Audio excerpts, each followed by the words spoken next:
Hi, I'm back and I'm here to discuss Empire des Indes from Oriza L, one of my favorite releases of 2021. This actually is technically a re-release of an old composition from the house, which in and of itself was resurrected several years ago.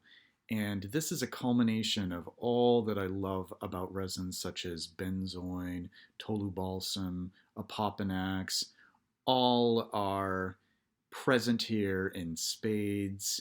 There's also this heliotrope note, and for those who know my taste, I have this weakness for heliotrope. It's Play Doh, cherry pie, vanillic qualities without quite being vanillic.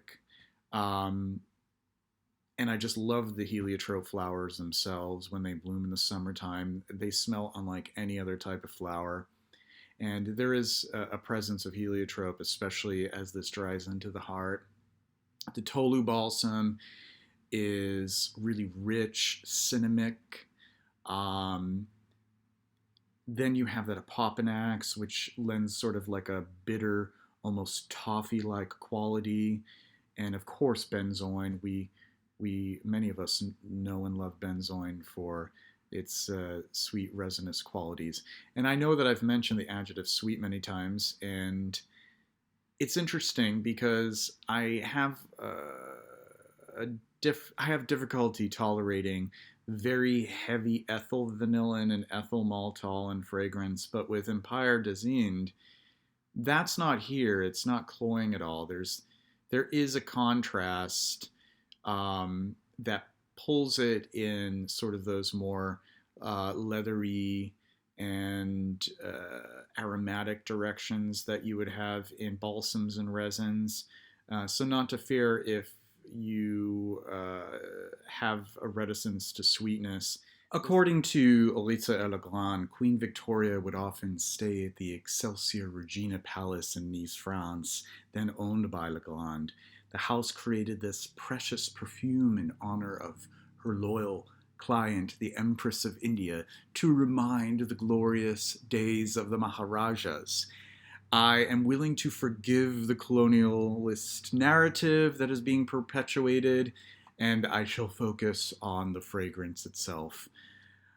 There's also Plumeria, Frangipani, Champaka, maybe some Ilan Ilan, in this floral heart that is orbited by these resins, the tolu balsam and benzoin and apopanax.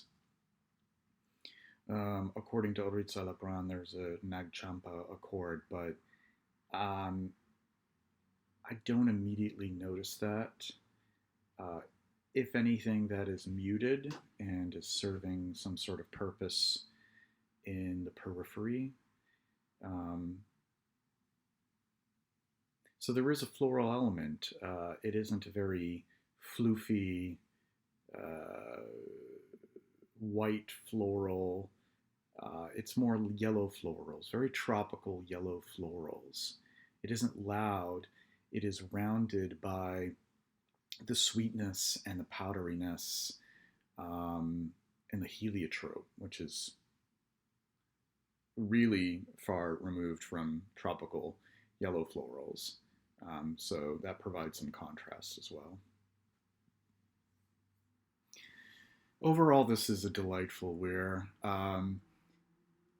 Every fragrance that I've smelled from Oriza L, even if I didn't fall head over heels, I have appreciated for their intention to retain some history in fragrance, especially the um, old world approaches to fragrance. I love so many by them. One of my all-time favorite fragrances is Chypre Mousse, also Relique de Mort.